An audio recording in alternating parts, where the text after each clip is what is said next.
I njohur nga një rreth i ngushtë njerëzish, rrëfimi i çuditshëm me profilin e një anekdote, i konsumuar si dëshmi në procesin e vitit 71, rroket të ndryshme zbulojnë planin e një kryengritje të armatosur të mbetur në tentativë. Bajram Bitri, burri nga Kastrioti, dëshmitari special në gjyqin e majorit dhe shkrimtarit Bajram Kavaçi, këmbguli deri në fund se i pandeuri, e kishte njohur nga afër me planin e sulmit të ushtrisë jugoslave, që do të mos hynte për të rrëzuar me forcën e armëve regjimin e Enver Hoxhës. Manej denoncuesi misterioz me një qetësi të shtirur, shtjelloi mënyrën dhe mjetet me të cilat do të realizojë goditje katastrofike. Kryefjala e dëshmisë së tij të fundit e ngre në krye dhe zbehet zbarkimi i një ndërtese jugoslave nga lumi në veri të vendit. I kryqëzuari për sipërmarrjen e tmerrshme bëri të pamundur për të kundërshtuar, por ishte e kotë. Askush nuk ja vuri veshin fjalëve të tij.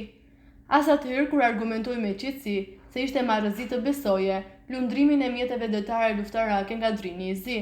As më pak e as më shumë, megjitha kjo loj Bajram Kavaçit do t'i kushtonte 25 vite burg. Nuk dihet çfarë ndodhi më tej me dëshmitarin kyç të akuzës absurde.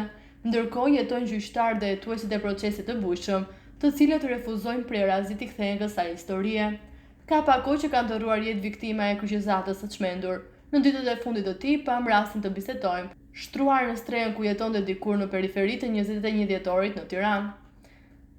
Zoti Bajram, në rastin e dënimit tuaj bëhet fjalë për një kryengritje të armatosur për të cilën është folur fare pak në kohën e diktaturës, me se ka të bëjë thjesht ndaj saj, ndërkohë që në atë periudhë trembullohej me të madhe qoftë një goditje rëndomë të sigurimit të shtetit.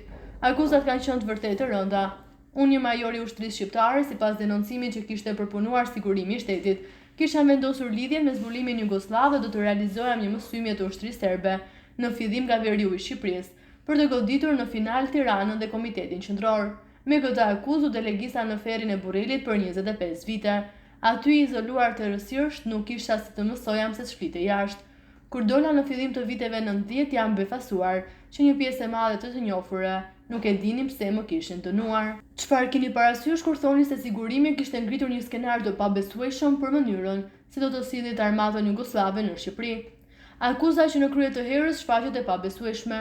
Goditi ca më vonë diktatura e generalit të lartë të ushtrisë për puçe gru shteti, po nga mënyra si u manipulua dhe mund të besohej se ka ndodhur gjeç një përmbysje të tilla ushtarake. Kjo kategori ka mundësi t'i bëj. Në rastin tim, kjo ishte pamundur për të realizuar dhe qesharake për t'u besuar. Kush ishte dëshmitari që i kishin besuar episodin e nëndecëve të Vallt të Dejës? I gjori dëshmitar, thuaj më mirë, ka pak muaj që kam dëruar jetë. Kam dashur t'i lë harres si shumë shpifje të tjera dëshminë e tij, dhe të them të drejtën e kam mëshiruar të mirën, bile me shpirt. Bajram Bitri e quanin. Ishim rritur bashkë në të njëjtin fshat dhe ishim ndarë dikur pas lufte. Unë kisham filluar punë në ushtri pas një shkollimi disa vjeçar në Tiranë, ndërkohë që ai vazhdonte në fshat në bujqësi.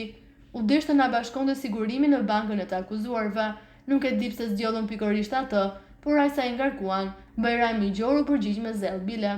U paraqit sipas porosisë dhe dëshmisë serbe. Tha se kisha lajmëruar unë nga Tirana për ta çuar në pjesën tjetër të komplotistëve për të pritur ushtrinë jugoslave që do të vinin me nëndece në Vallën e Dejës.